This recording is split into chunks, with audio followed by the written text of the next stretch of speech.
bracing for impact. I mean, rather be safe than sorry, right? An update on Hurricane Helene getting closer to the Florida Panhandle. Home away from home. Why a rare South Florida bird was spotted in the Northeast. And starting a new chapter. I think that's really what propelled me into wanting to do this. A new title for a former Miami Herald managing editor. These stories and more coming up on Newsbreak. Hello, South Florida. I'm Julian Lascano. I'm Denise Diaz. Today is Thursday, September 26, 2024. Live from the Lee Caplin School of Journalism and Media in North Miami, this is Caplin News. Hurricane Helene churning offshore and holding all of Florida's attention. Right now, several southern states are bracing for Helene's landfall. It's projected to be the strongest hurricane to hit the U.S. in over a year. CNN's Maribel Gonzalez is live in Steinhatchee, Florida, one of the coastal regions expected to be hit the hardest. Across Florida, a sense of urgency as Hurricane Helene nears. I mean, rather be safe than sorry, right? Preparations underway as Helene gains strength over the record warm Gulf of Mexico. The monstrous hurricane slated to slam into Florida's Big Bend coast Thursday evening, bringing with it dangerous winds, flooding, and potentially life-threatening storm surges. When you're talking about 120, 125 mile an hour, potentially in Tallahassee, certainly on the coast as that makes landfall, those are not numbers that we've seen in recent years. Well, we got to get prepared for the storm. Mandatory evacuations issued for thousands of residents, nearly the entire state under alert. You know, but it's best to be prepared for the unknown, because if you're prepared, you can manage it better. Any crisis, much better. At this sandbag location, all hands on deck. In this time of emergency, those serving time in Pasco County's correctional system. Hi, ma'am, you're all set, okay? Now serving others. Helping, like today, with sandbags and really focusing on the residents of the community that are elderly or infirmed or, need some of assistance. A couple years ago, I had to do it myself, and I have a bad back, so it wasn't easy. So, yes, I'm very thankful. Helene's wrath is expected to not only impact the Sunshine State, but also much of the Southeast. Many states, including Virginia, Georgia, South and North Carolina, now under emergency declaration. Reporting in Steinhatchee, Maribel Gonzalez. Next Saturday, former President Donald Trump will return to the exact location of the first assassination attempt. On October 1st, Trump's campaign said he will honor the life and memory of Corey Comparator, the man who was shot and killed at the rally. Trump will also thank law enforcement and first responders who were there during the assassination attempt, as well as the Butler community for its love and support. Floridians will vote on abortion this November. If passed, Amendment 4 will do away with the current 6-week ban. The ACLU of Florida says the state is using taxpayer money to influence votes. Caplin News D.C. Bureau reporter Samantha Gutierrez is in with Washington with more. In this battle over reproductive rights, the ACLU of Florida has filed a lawsuit claiming the state is carrying out a taxpayer-funded misinformation campaign against Amendment 4. I spoke with ACLU senior communication strategist Keisha Mulford about this critical legal fight. The lawsuit hinges on a website, TV, and radio ads created by Florida's Agency for Healthcare Administration, saying Amendment 4 protects life. The ACLU says the state government is pushing legal boundaries. We want to ensure that politicians and the government is not utilizing these resources to use public funds to smear a citizen-led initiative. Mulford said that this is personal for her, especially after experiencing a difficult pregnancy 2 years ago. So getting pregnant, what I saw was that they could not give me informed care because of the 15-week ban at that time and their hesitancy around having an abortion or a D&C or whatever medical procedure could have assisted in that moment was taken from me, and it was taken from my doctors. Amendment 4 reads, no law shall prohibit, penalize, delay, or restrict abortions before viability or when necessary to protect the patient's health, as determined by a healthcare provider. a group of over 300 Florida doctors came together as Physicians Against Amendment 4. They're concerned about the amendment's language and lack of definition, like viability, which as defined by Florida law is when the fetus can survive outside of the womb, which typically starts at 22 weeks. The group is also concerned about the verbiage, when necessary to protect the patient's health, and healthcare provider, saying the amendment is too vague. A poll conducted by Emerson College in early September showed that 55% were in favor of Amendment 4, 26% opposed it, and 20% are undecided. Reporting for Caplin News, from Washington, I'm Samantha Gutierrez. New York Mayor Eric Adams is facing at least one federal criminal charge. There is no information of the charges, but the news comes after months of federal information and investigations into the mayor's campaign fundraising violations, as well as the foreign influence of his agenda. Adams has denied any wrongdoing and claims that he will fight any and all charges. This morning, a 5-year-old boy recovers after receiving a life-changing gift from a former teacher. 5-year-old Ezra Tozak, who lives near New York City, was suffering through end-stage liver disease and desperate need of help. That's when Carissa Fisher, Ezra's former preschool teacher, found out, and she was missing a piece of the puzzle, a perfect match to donate his liver. Just 45 days after the liver transplant, Ezra was discharged from the hospital. Thanks to Fisher, Ezra and his mother have a reason to celebrate. Can't put it into words, really. I'll never be able to repay her, and I just love that she's close enough that she'll be able to stay, in our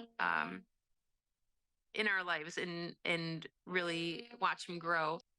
Ezra will stay in New York City for several more weeks while he recovers, and he and Fisher will get home. Both families will reunite. A river from Florida has made an unexpected stop at the Jersey Shore, drawing bird watchers from across the state.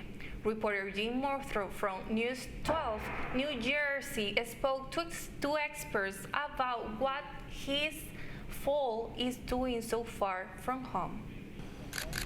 It's the shot of a lifetime, a rare roseate spoonbill resting in the Raritan Bay Marsh. I don't usually chase birds, but this was so close to home that, we decided to come down for the day. The loyal birders rewarded with this sighting. Photographer Donna McKnight snapped these images of the spoonbill earlier this week.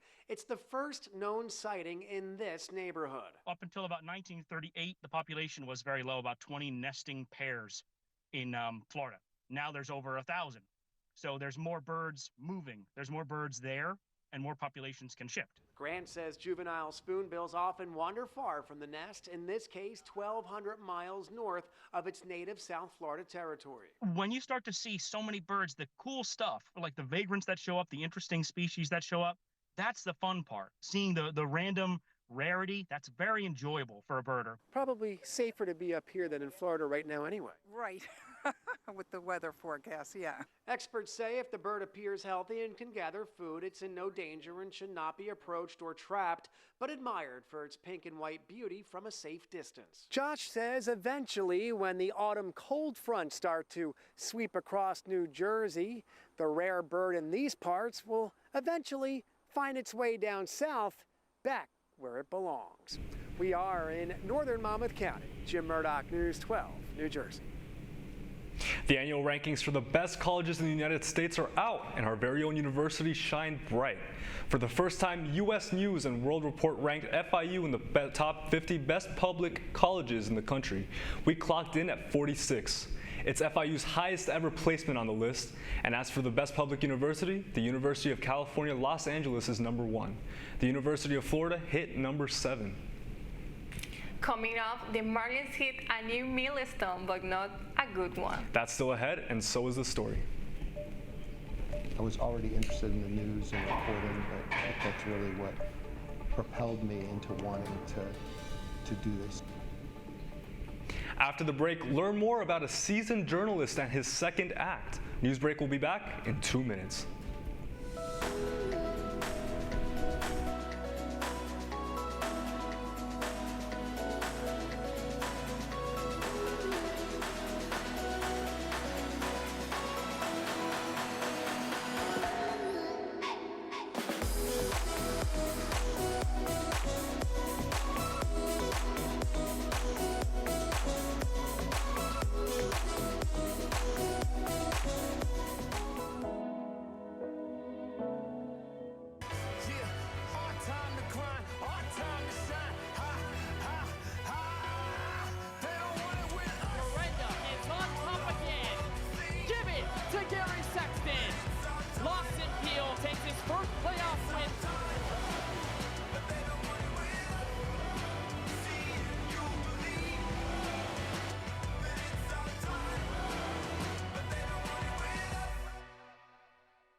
Radcliffe Art and Design Incubator is the velocity accompanying the fellow's rudder, as in a boat. Unless there is movement or action, the planned direction is of little consequence. We encourage the creative ideas into action, and from the experience of doing, we critically assess the feedback, adjust, and set out to rediscover the potentialities of an entrepreneurial mindset.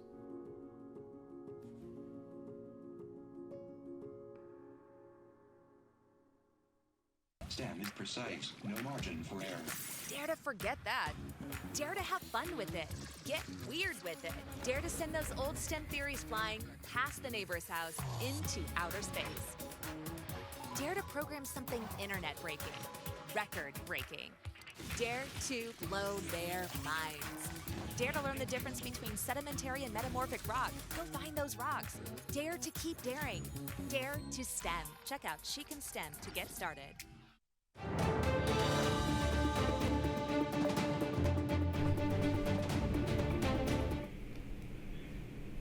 A new adventure for a well-known South Florida journalist. While some aspire to become doctors, lawyers, or even scientists, others see journalism as the way to go. Rick Hertz, former Miami Herald managing editor, described his career path.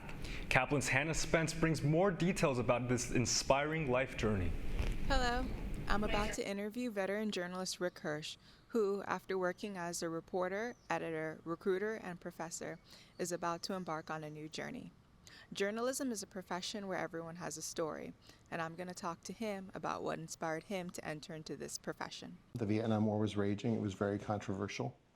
The country was really divided over it, and I became really attuned to what was going on, both politically and with that war. When you have a family member who's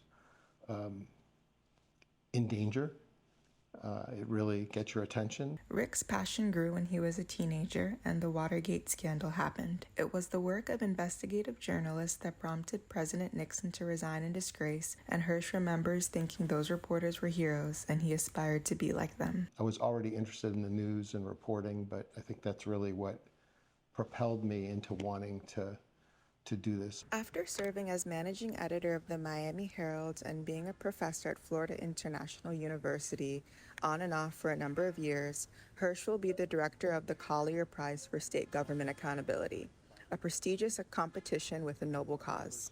The Collier Prize for State Government Accountability is a journalism competition which was created to encourage news organizations to focus more attention on state government. Even though Rick's new position is going to be taking him over 300 miles away, he'll be primarily working at his home office in Miami. I'm Hannah Spence with Caplin News.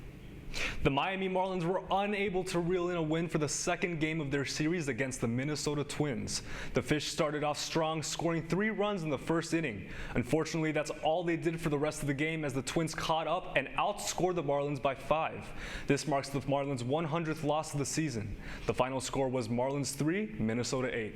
The Marlins will play the Twins for their final game of the series later on this evening at 7:40 p.m. You're watching Newsbreak, and we're coming right back.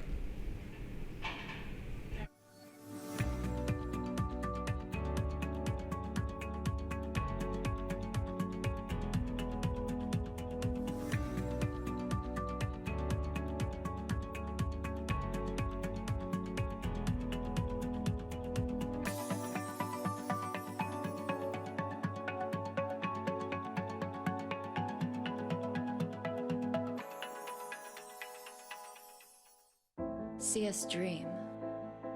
See us remember. See us protest. You matter! Your feelings matter! Your identity matters! Everything about who you are matters! See us fight back. See us rebuild. See us shatter stereotypes. See us inspire. See us united. See us now. There are 16 million children struggling with hunger in America. That's 1 in 5 daughters, sons, neighbors, and classmates who don't know where their next meal is coming from. Yet billions of pounds of good food go to waste every year. It's time we do something about it. Feeding America is a nationwide network of food banks that helps provide meals to millions of kids and families in need. Visit feedingamerica.org to help them feed even more. Together, we can solve hunger. Together, we're feeding America.